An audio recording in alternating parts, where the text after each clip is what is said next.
Welcome back to another episode of BW Flix, and we are the average movie critics. We are back. Sorry, we weren't here a couple of weeks. I was just talking to B offline that we haven't done two shows in a row in a while. Hopefully, we will not make that a trend, and that we will definitely be doing a show every week, Tuesday nights at 8 p.m. On YouTube, Facebook. Follows, like us, and subscribe. Hopefully you enjoy the show. But tonight, B, what's going on, man? How are you, buddy? It's been a while. I'm good. I'm hot, but I'm good. It's like 98 degrees here, man. Oh my goodness. It was I think it was close to 100. It was like, yeah. Pretty hot here in Atlanta as well. But I don't know if it's gonna be as hot as the two movies that we're gonna be talking about. We are watching or talking about, we've watched the movies already. We're talking about both. Wait, who is this? Got to be the most handsome. Mike. We appreciate you, brother. Thank you very much. This has got to be, yeah, I mean, that's very nice of you. I don't know for sure. Not at 51 anymore. Head balding a little bit. Yeah.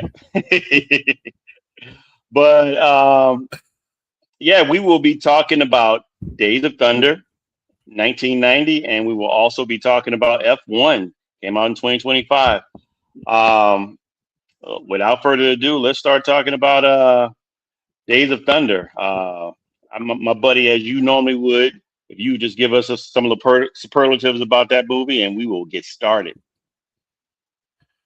So this movie was directed by Tony Scott, same guy that did Top Gun. So we'll reference that during this review. And rest in peace, Tony Scott. And it was produced by the same people also that did Top Gun, Don Simpson and Jerry Bruckheimer. It is starring Tom Cruise as Cole Trickle, who is his character is patterned after race car driver Tim Richmond. And his racing name is a nod to veteran racer Dick Trickle. Robert Duvall as Harry Hogue, Cole's crew chief. Randy Quaid as Tim Dolland, a wealthy car dealership race team owner. He's patterned after Rick Hendrick of Rick Hendrick's Racing. Nicole Kidman as Dr. Claire Lewicki, neurosurgeon, comes into play and is Tom Cruise's love interest and was actually his real life love interest after this movie. Michael Rooker, who is Roddy Burns, who is the rival and friend of Cole Trickle, and he is patterned after Dale Earnhardt. Makes sense. Carrie Ooles is Russ Wheeler, the rookie driver who fills in for Cole, but later becomes his rival, and he is patterned after Rusty Wallace. Then you got John C. Riley. He's the Cole's car chief.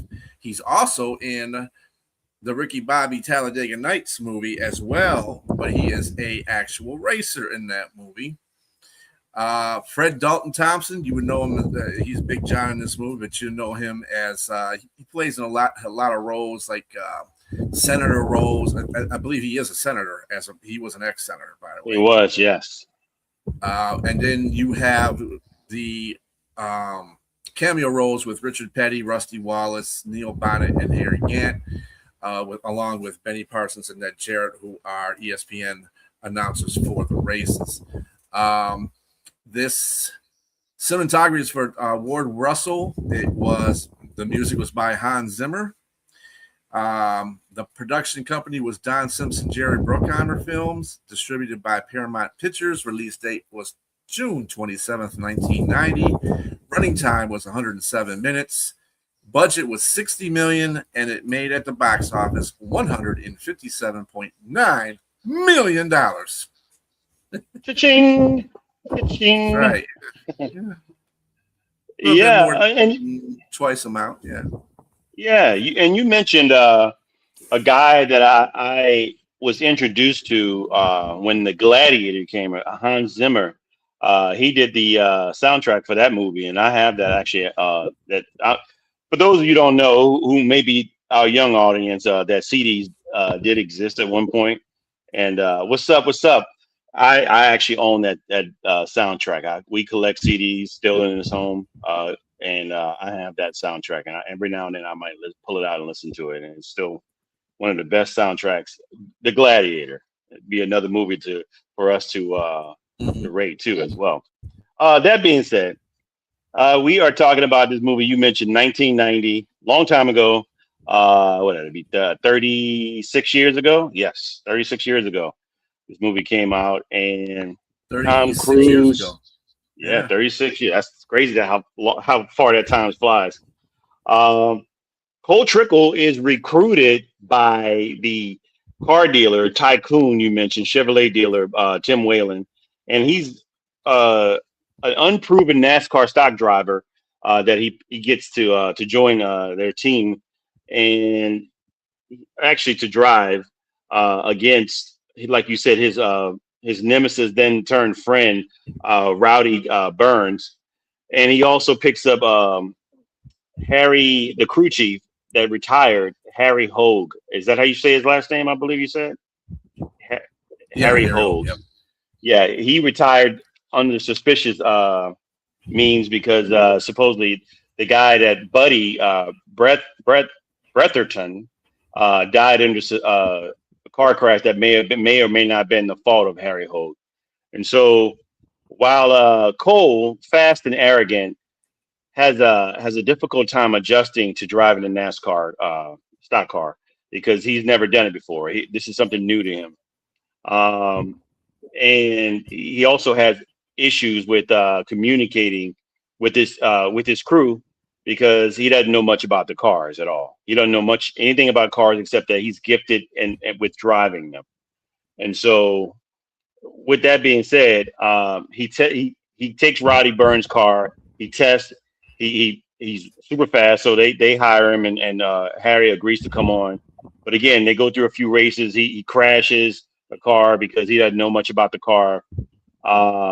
And also, Rowdy, as you mentioned, the who they tailored after Dale Earnhardt, he shows that he's one of those guys that's the intimidator. He backs into the car and it causes him to crash. And Hmm. but through it all, I mean, he's through several races. And after they've communicated, he and Harry, find out what's going on. He sends him through a rigorous training session, and eventually he wins a race. He wins a race. He wins several races, and um, after he wins a couple of races, he and Harry Burns get into a collision. They both get into a really bad collision, and so they're out of the race for a while. And the guy that you mentioned, Fred, is it Fred Williams, is whatever his name? I forgot the guy that was Fred Thompson. Yeah, Fred Fred Thompson. Thompson. Yes, he was a senator. He played the president of NASCAR. He got them to get together and to let them know, hey, you got to calm down with what you're doing because it's bad for racing. Otherwise, I'll suspend you and kick you both out of race out of the circuit. And so they put on a face. They go to dinner. They racing each other, and but also after the crash, they're in the hospital, obviously getting taken care of, and that's where Cole meets Dr. Lewicki, and she soon becomes his love interest as well after several chances of him trying to woo her, and he eventually does, and they become love interests. And Cole Trickle and Rowdy Burns become friends. They become friends, but then Burns is also while Cole Trickle is still recovering. Waylon. I wanted to say Waylon. This is Alien. Excuse me. Dalen hires another rookie driver played by Carrie Elwes. That's Russ Wheeler, and he's another arrogant kind of punk in the movie. He plays like he's a nice guy, but he's really not. And he goes on and gets some wins. And of course, Cole wants to come back, and he tries to come back and race. And Russ kind of gives him the business with the intimidation factor, and he causes him to crash. And he goes on to win, but then Cole was really upset about the situation, so he goes and wrecks both cars. And that being said, he gets fired. He and Harry get fired from the from there. And turns out that these injuries are more serious for Rowdy Burns. These names, man, it's hard to remember these names with all these Cole Trickle, Rowdy Burns, and Rush Wheeler. It's amazing what all these of these names that they were given. But anyway, Rowdy Racing Burns. names. Yeah, exactly. Rowdy Burns turns out he needs to have surgery for, I believe, an aneurysm, brain aneurysm, and so he's not going to drive. But he's in a bind because his sponsors are looking to cancel their sponsorship if he's not going to ride, and so he's got a lot. He purchased I guess like a $9 million home and land, and so in order to keep that, he asked a favor of Cole Trickle to drive his car. He eventually decides to do that. He drives his car for him, and also it brings on Harry Hogue as his crew chief, and they end up racing again. And of course, he goes on to win everything. Everybody's happy at the end. They show Cole Trickle and Harry Hogue racing each other at the end, and then it freezes, and that's the end. We'll get into talking about this movie. Do we have a video for it? Yes, we do. Just to reply to you, Mike, that Cole Trickle is not the element. Actually, Cole Trickle is just a character reference. The name is Dick Trickle. They just took off the name of Dick Trickle. Dick Trickle was actual race as well, but Cole Trickle is nowhere. They didn't take it out of any relationship to it or anything like that. It was just a name that they took out, but it is a shout out to Dick Trickle. All right. As far as the video I have right here, it is the last scene in the movie where Cole Trickle and Russ Wheeler are going at it to win. I believe it is the Daytona, actually, and Daytona 500, and they are battling at the end here, and you're going to see the will of Cole Trickle and how he actually matures racing over the course of this movie. His maturity level goes up in the racing because he does a lot of things that are common to to drivers. And this is the reason Russ Wheeler gets the best of him, because he there's so many things that Cole Trickle does that I know what he's going to do 5 moves before he does it. So this is where Cole Trickle gets his get back. So here you go.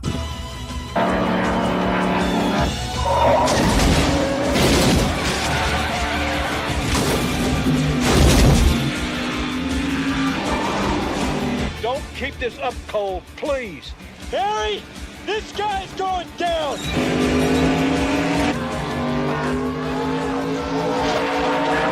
Last turn, careful. He's going to try and slingshot past you, Russ. Don't worry. I know Cole. He always goes to the outside.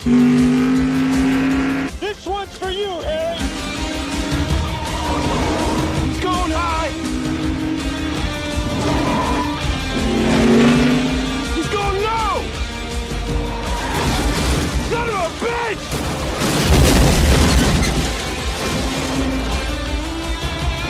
Here come the cars to the finish line. It's Cole Trickle taking the win.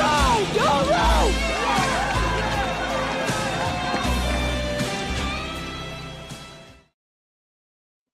And there you go.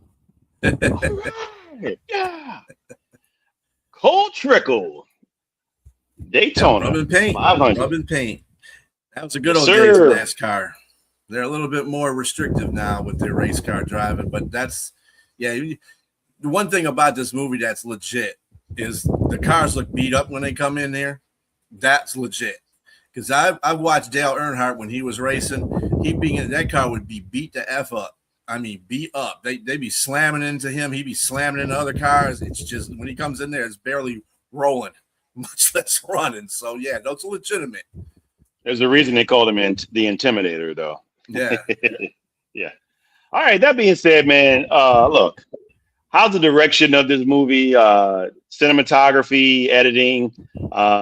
Look, although this movie is technically 1990, It gives the feel of the 1980s cheese a little bit. Why? Because it does give a feel of a movie that seems like it's a little bit replicated. Instead of driving on the ground, they might have been flying in the air, dogfighting, but they're driving on the ground, dogfighting. Look, the movie looks exactly like Top Gun 1986. Uh, the same guy, like you said, the same producers, same director. Uh, Tom Cruise at the beginning, highway to the danger zone on a motorbike. The beginning of this movie, he's on a motorbike coming in. And he goes and flies the airplane. I mean, instead of flying an F-14 Tomcat, he's driving a stock car at 178 miles an hour. And both, like I said, both made those entrances. Both have a love interest they probably shouldn't have been with. It seems like the same movie. They have the antagonist protagonist fight between Rowdy Burns and Cole Trickle. We got the Iceman versus Maverick. It's all the same thing, man. I mean, don't get me wrong. This is one of those movies. If you guys are out there that used to watch TNT, where they used to have the saying for movies for guys who like movies, this is one of those movies. This is one of those movies that would air on TNT, and if you didn't mind commercials, you just go ahead and sit there and watch it. I mean, on a Sunday or Saturday or whatever it may have been. And I like this movie still.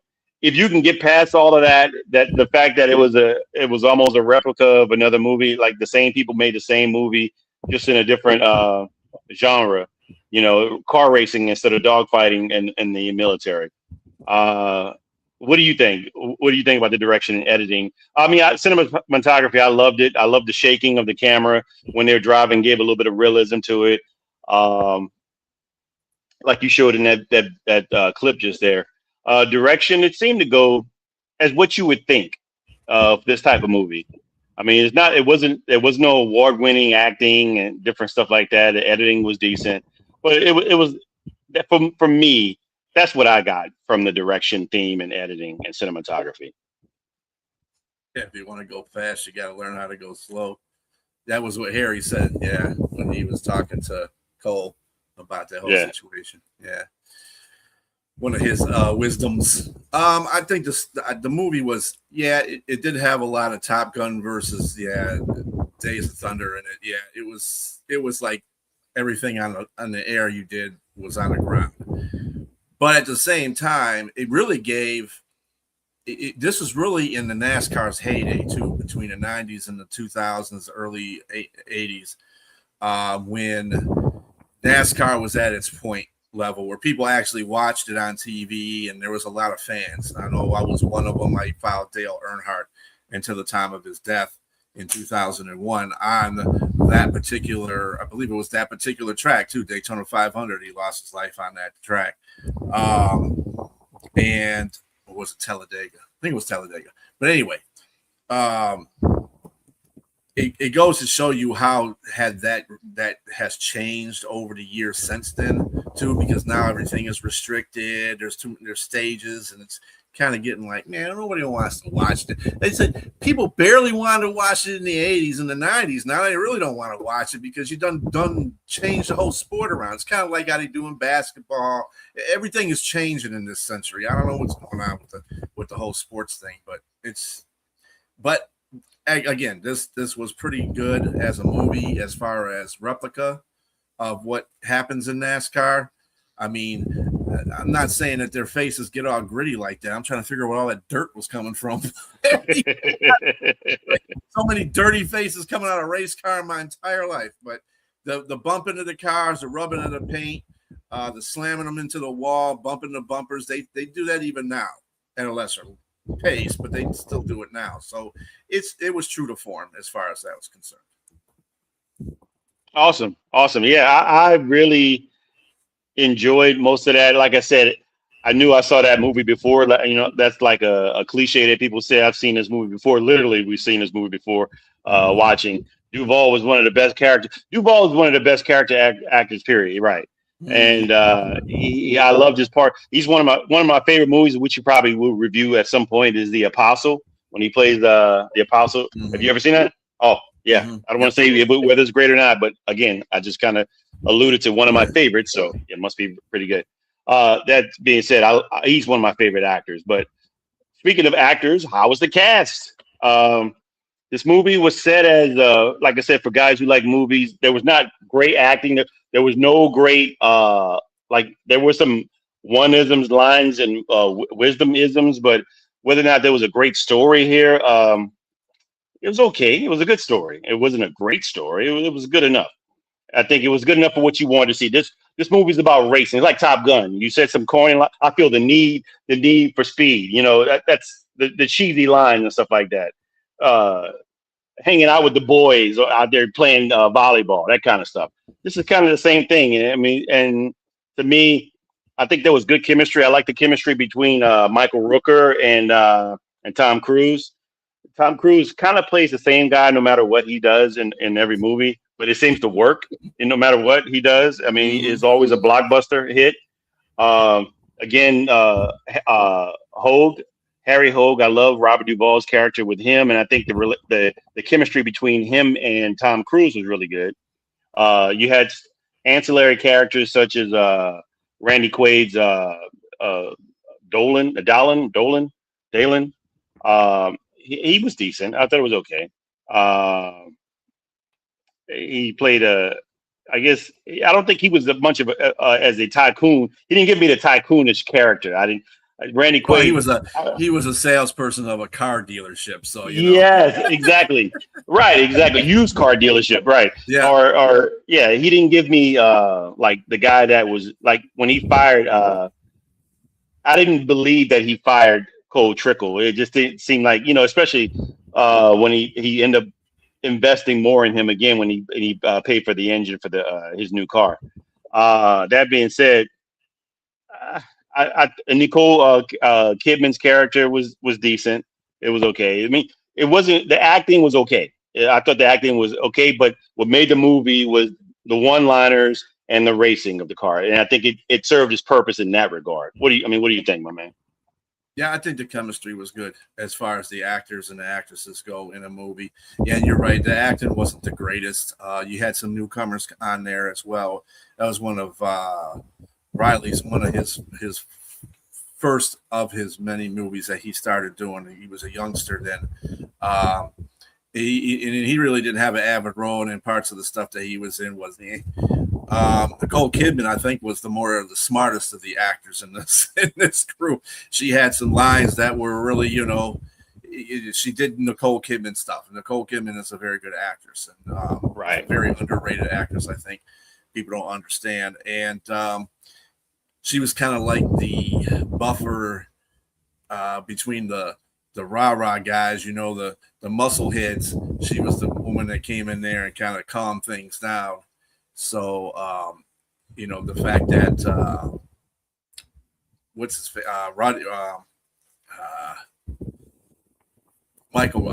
Roddy Burns listened to her was amazing enough because he didn't listen to nobody.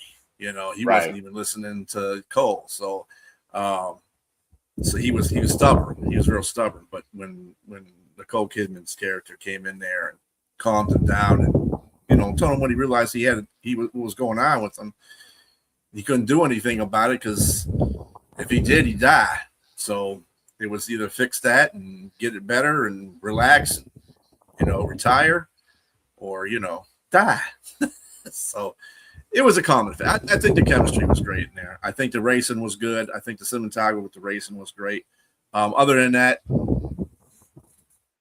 it was meh. Yeah, and I mean, the third question: does this movie hold up to this day? For me, I think it does. Because obviously, it's a straightforward movie. It doesn't really have to go into a whole bunch to really get.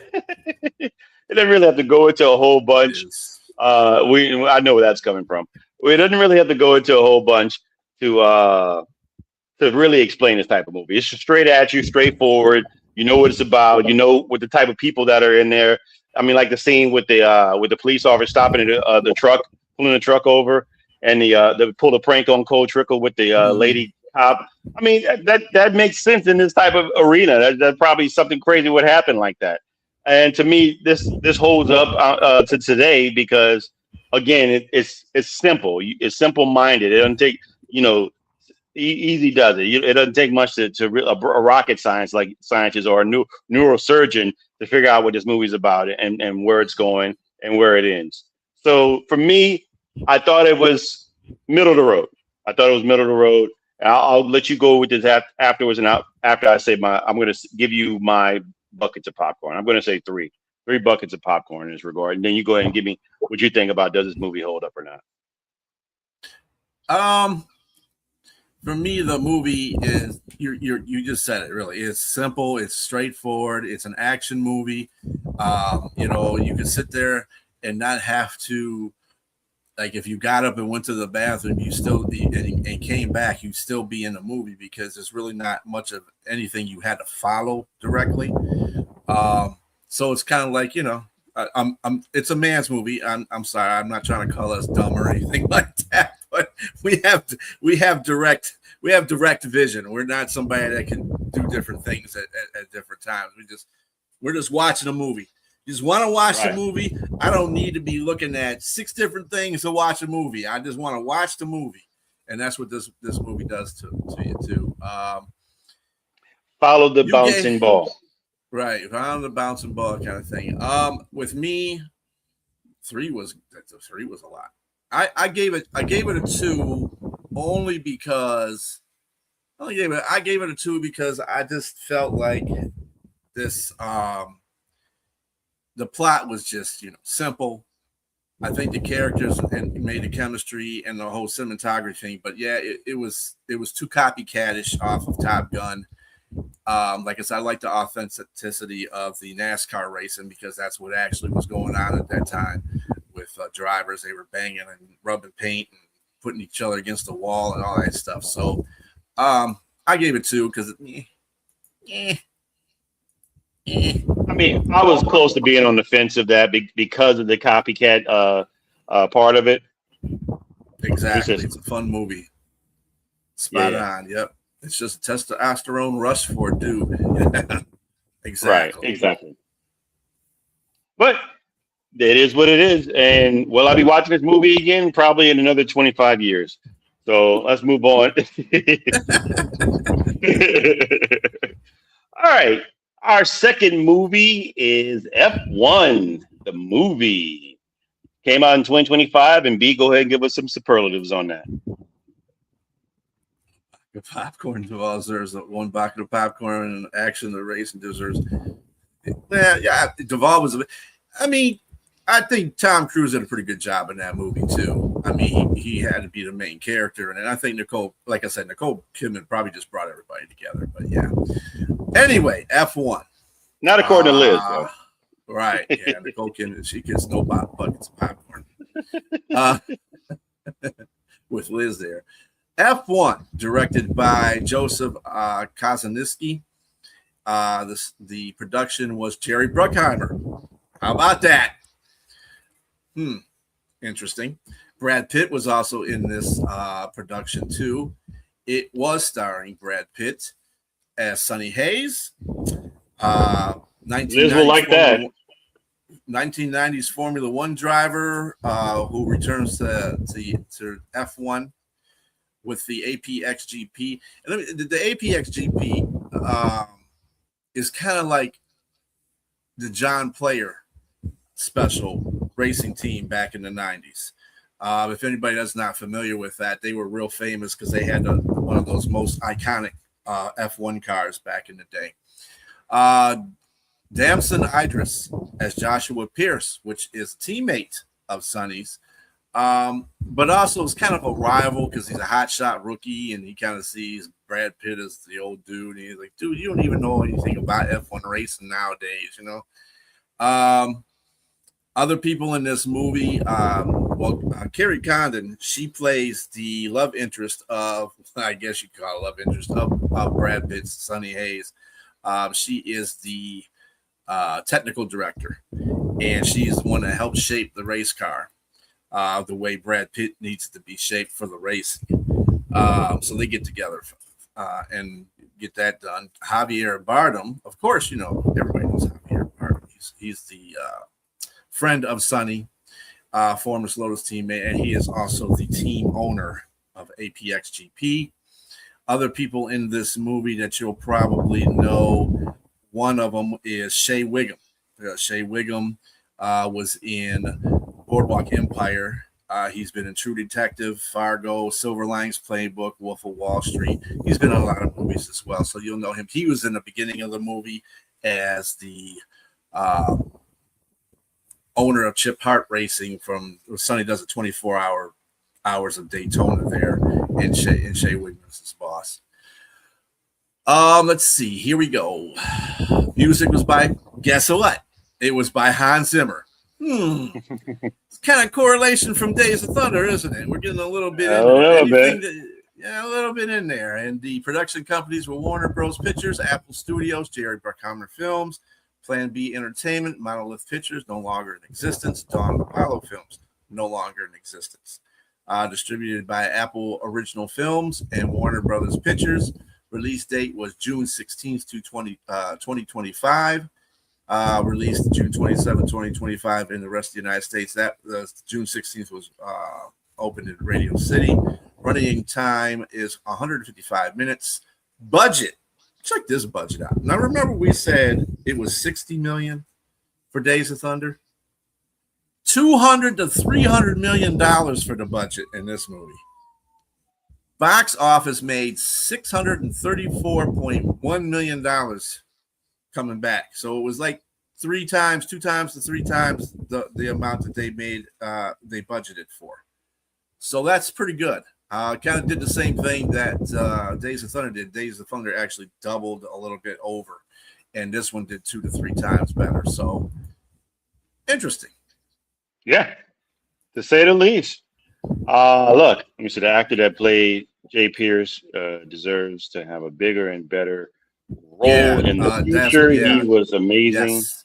Idris. Mm-hmm. Yeah. Yeah, I mean, he will. As a matter of fact, he was Michael. Mike, what's his name? That's Mike. Yeah, Michael. Yeah. Mike. We're gonna do a bio of him later at the end of the show. What's up, Yenza? Coming in a little late, buddy. But better late than never. All right, so the synopsis of this movie begins with an aging past his prime F1 prodigy in Sonny Hayes that had a post severe crash of approximately 30 plus years ago. Is spending his life in a race car for hire. He's just coming off a win in some race that he had, and his buddy finds him. He's driving his van. His buddy finds him washing his clothes at a laundromat, who was a former teammate of his in F1, and now he's a owner or a president of the APX GP1 team, and he's trying to recruit him to drive for him. He pleads with him and eventually recruits him to help join, as the listener out there mentioned, as Joshua Pierce, played by Damson Idris. He's a young, hot rookie, arrogant, similar to what Sonny Hayes was when he was young. And he wants him to join the team to help them because they're in a situation where if they don't win at least one of their last 9 races, they're in danger of being sold as a team. So that being said, Sonny eventually agrees. He meets a new team, including the technical director, as you mentioned, Kate McKenna, and he met the rookie. Early on, Sonny has a hard time adjusting, trying to drive the new vehicles. Obviously, is a lot more technical, electrical, bit more than what he used to do, and also has issues with the kid Joshua as they compete against one another, and they both end up crashing out in both their cars. Sonny later becomes a bit of a antagonist driver for the team because once he realizes what that they are on a team, his role is to more so to kind of antagonize, sort of the Dale Earnhardt of F1, to antagonize other drivers, opponents, so that they can get red flagged and slow down, and he can help at least get his teammate placed. And eventually they do that. They get placed ninth with Joshua at some point. So they make a top 10, and they eventually continue to do this. The next race, the Italian Grand Prix, Sonny advises Joshua to keep slick tires for speed in the rain. And eventually Sonny tries to take, Sonny gets him to second place, and he tries to tell him to take his time and don't do a certain maneuver, but he ends up doing that maneuver, and he crashes out and gets hurt. And of course, Sonny gets blamed for what he ended up doing. But of course, Sonny was it was an ill-advised move by the rookie, but he didn't say anything. He kept it to himself, especially with his mother, Joshua Pierce's mother, when he was in the hospital. She warned him about his communication and what he's doing to try to take her son out. And of course, Sonny knew better, but Joshua didn't say anything either. Hey, what's going on? Thank you for coming on. We appreciate you. But Sonny himself eventually gets some more airplay. I mean, he becomes better at what he's doing. He's also placing, and this makes Joshua a little bit jealous. Sonny's racing. I mean, he's jogging and he's building camaraderie with the team, and so you're seeing an older, wiser Sonny Hayes, because I'm pretty sure there was no difference when Sonny was young as Joshua's age, and it's kind of what got him in the situation he was in anyway. But McKenna sees there's the issue between the two, and so she, after they get out, when Joshua makes it back after he missed 3 races, he ends up crashing at the Belgium Grand Prix. He crashes Sonny, and they get into it, and Sonny accuses him of being not an antagonist, but a saboteur. Pretty much, you sabotage, and claims that he's sabotaging his own team. And so Kate McKenna gets them both to go to a card game so they can figure out, if she wins, he wins, or he wins, who gets to make the decision, who gets to make the decision. And Sonny has a good hand, but he allows Joshua to win the card game. And of course, she thinks he wants to go out with her. She's like, I don't go with losers. But it turns out he had 2 kings, and he let him win, and so they end up in bed, of course, together. And further, who is it? What's his name? Cervantes. Ruben Cervantes, Javier's character. Yeah, he comes he comes and finds him there in her room, but he didn't care. He just wanted to talk to him about something, and it was about the car. And of course, they find out that the car, someone sabotaged them and ratted them out about the car not being legal in regards to the modifications that were done on the car for Sonny's car. And so they have to change the car. Sonny has to drive the car, which is slower and not as good as the one before. And he forgets his lucky deck of cards when he goes out there. He goes out, gets into a bad car accident, and it comes to find out that Javier's character didn't know that he wasn't medically cleared to drive F1. It was his injuries from the previous accident were bad enough to where he can get into, or he can die or be paralyzed or blind, whatever it may be. So he fires him just for his safety. It was his friend. He ends up finding out that what's the guy's name? Peter Banning is the guy that self-sabotages APX GP1 and is looking to take over with other buyers if they don't win. If they don't win a race, they can take over and buy them out. And he offers him a consulting job when it does happen, and he considers it. But ultimately, you see Joshua has learned some things from Sonny. He ends up becoming building more camaraderie with his team. He's a little bit more, not softer, but he becomes approachable, and he's becoming a leader. He's learning from Sonny. And Sonny comes back and he pleads with Ruben and convinces him to allow him to race. He tells him everything that happened, and Sonny and Joshua are a team. They're actually racing as a team again. Sonny helps him take the lead, and he takes out the third guy, and of course, there's an issue with Sonny's car, but he figures out a way to crash slightly and go get his car fixed, and that gives him an extra 3 laps for everybody. So Joshua's car needs to be worked on as well. They get their car worked on. They get back out there. Joshua's in second. Sonny takes out the third car in Charles Ledrick, or however you say this guy's name, in the Abu Dhabi. Yeah, how you say it? Leclerc. Leclerc. Thank you. He takes him out, and Joshua and Lewis Hamilton are neck and neck, but they end up crashing. And of course, after this happened, Sonny was able to pass them by, and you see him in his flying stage where he's floating and going along the track, and he ends up winning the race. His first ever, the thing that eluded him, he finally wins an F1 race. And he celebrates a little bit with everyone, but then he becomes aloof. He goes by himself and sits by himself. He says goodbye to Joshua, and he says goodbye to Kate McKenna, but he tells her he'll see her again. And next, we see him in some Baja 1000 race. And of course, they ask him why he wants to race, and he laughs. Pretty much, he doesn't care about the money. He just wants to get out there and just pretty much ride with his hair on fire. And the movie ends. Do we have a clip for that movie, my friend?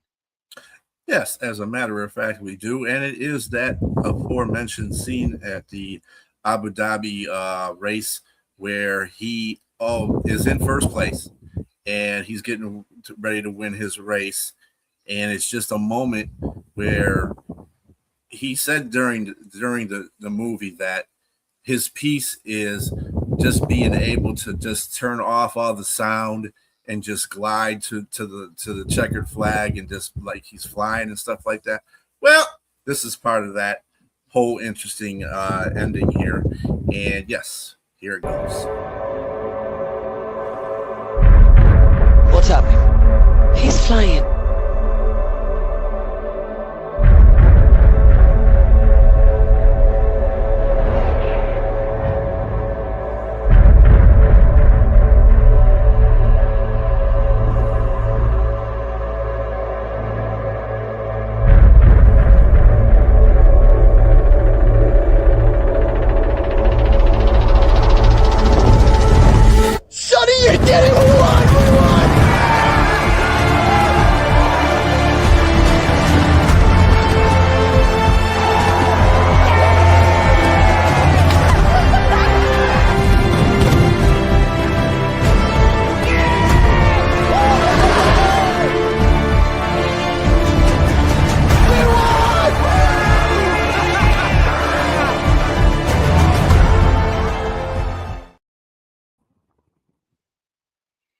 Not as dramatic as A Taste of Thunder, but So yes, let me look. My first question is always the question about directing, editing, and cinematography. This movie had great cinematography. I thought a lot of AI, CGI, whatever you want to call it now. A lot of that in the movie, but you really couldn't tell. It looked like, that part right there, scene was awesome. But for this movie, man, I think the directing, everything went in a good way. What did you say right there? 2 hours and 36 minutes. 2 hours, 36 minutes. The movie can feel exhausting or overlong due to the number of racing sequences. You just read my mind. I was gonna say this is a very long movie, and I thought it was too long. I had to pause a couple times for the movie. I just thought that there was some good lines in it. I like Sonny Hayes' character. But I thought this was a very expensive. That was a very expensive, predictable movie. I kind of knew this was going to happen. I mean, you knew you got a guy who was a prodigy in the beginning. He's geared to be the best. He's probably going to be the best, and he has a bad accident. and you got a guy. To me, I see this movie driven with Sylvester Stallone, the old driver who's the enforcer, and to help the younger driver out. I just thought, yeah, it was just. I thought it was. I thought it was good. I just think it was a very expensive, good movie. It wasn't a great movie. I just thought it was a very expensive, good movie. I like. I like the idea of the premise. I like the idea of the old driver trying to come back. Is that believable to me? I'm not certain, especially somebody whose spine is one snap away from flipping two parts into different places. I mean, I just thought, I don't know. I just didn't know if it was believable or not to me. But I loved fast cars, and I loved that in the movie, and I love the idea of that in the movie. I think they could have been, I don't want to compare it to Days of Thunder, but I like the idea of the crew chief and the race car drivers being like tied in together a lot more. And I think they could have did that a little bit more in this movie. But the biggest thing for this movie for me that was excellent was the cinematography. And I thought the editing, directing, it was okay. It was okay. What do you think, man? Oh yeah, I did mention the cinematography.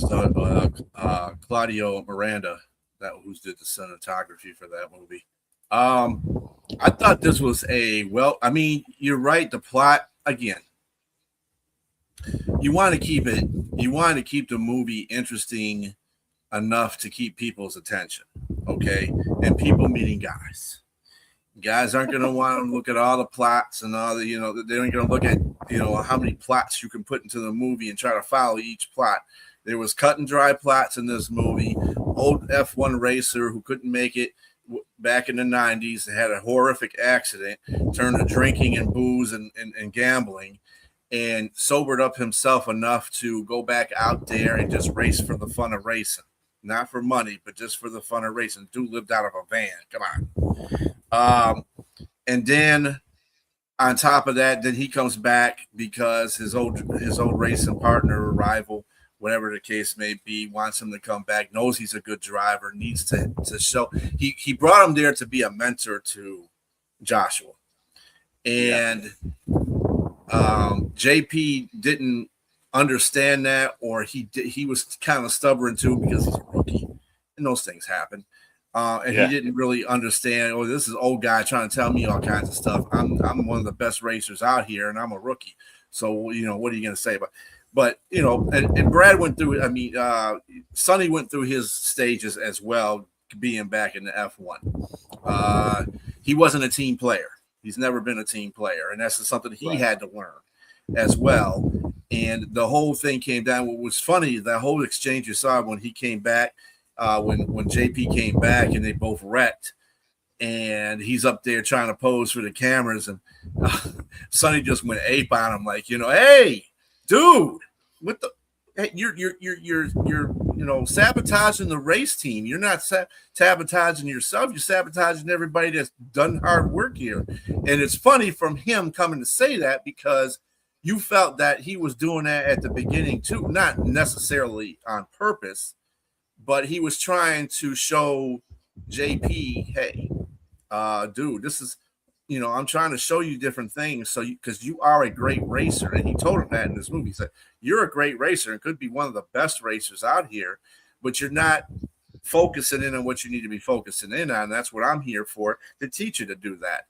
And I mean, it was a very good mentor. I thought the plot of being a mentor was really good. It took both of them a couple of minutes to get it together and be a team. And once they were cohesive as a team, they did good things. They kept going up into the, it kept winning races and kept going up the pole a little bit there. So it didn't take them a couple of minutes. It took them 2 hours and 36 minutes to do that. But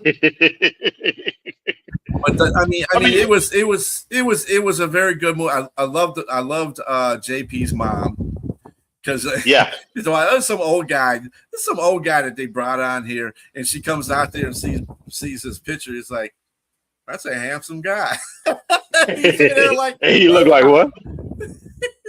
Come on. He's not that old, right? Exactly.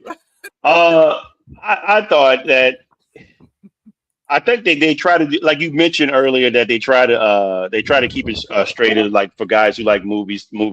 But then at the same time, the length of it told me that they try to create some sort of plot at the same time, and they try to put some drama into the movie. It was just let me see.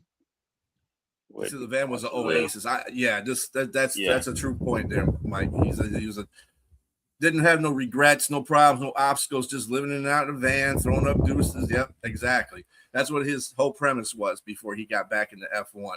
He didn't care about money. He just wanted to race for the race. He was racing everything. NASCAR, the Baja series. I mean, this dude was racing everything. Anything that had wheels on it. He was racing motorcycles too. It didn't show any scenes of that, but he was doing that as well. So I mean, yeah. And I get that part. Is that like he wanted to get something that eluded him. And that's where like, okay, he's going to get it. I mean, that's what predicted at the beginning of the movie for me. What would have made this movie better is if his character died. I told you that was coming. I knew it was coming.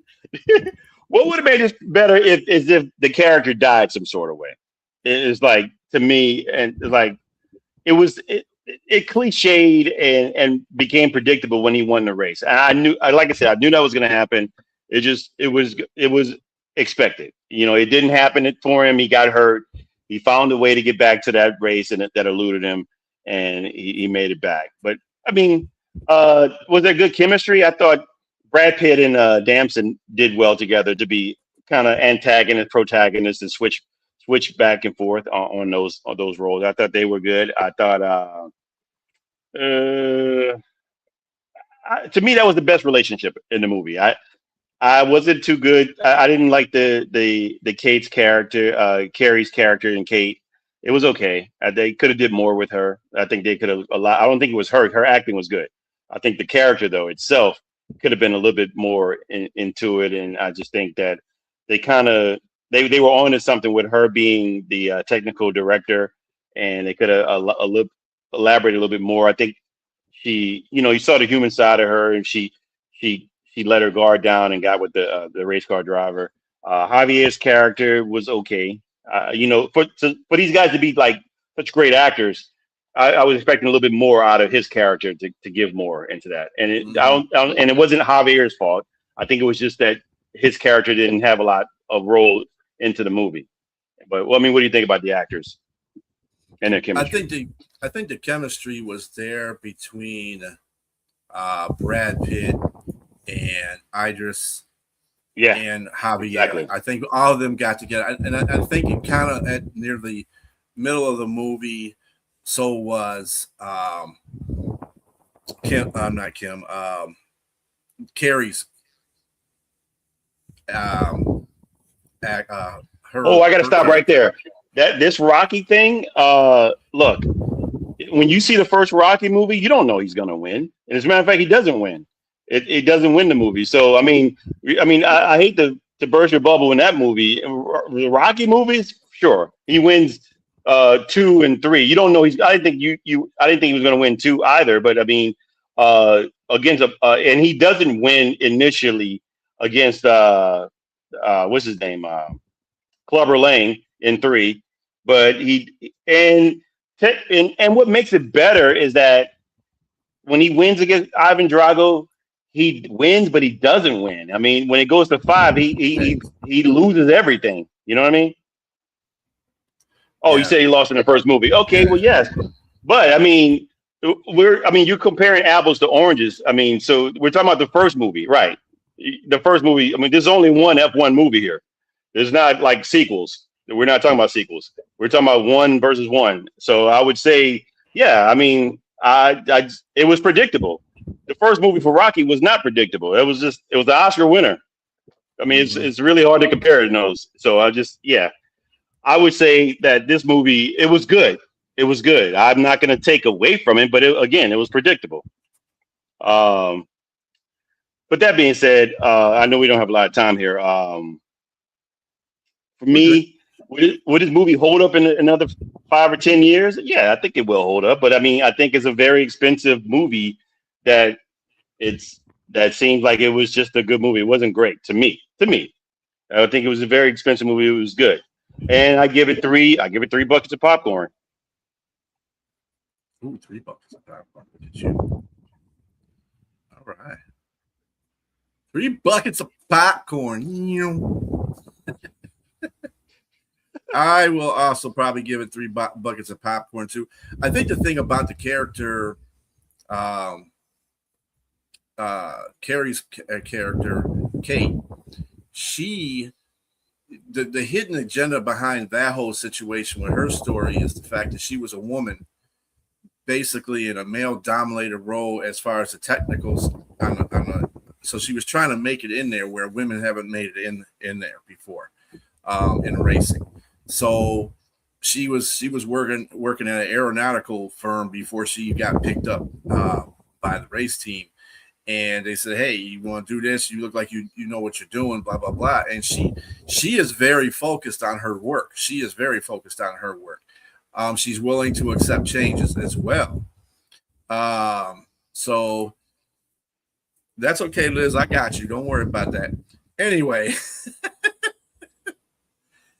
And yeah, so I mean, I think she did a very good job in portraying that type of a woman where it was a male-dominated role she was going up against, and when they won, it made her role as that technical director for the team even greater because they won with a female technical director. They didn't win with a male, so she got her props on that whole situation too, and I think that's the reason why everybody was elated in that movie when they won.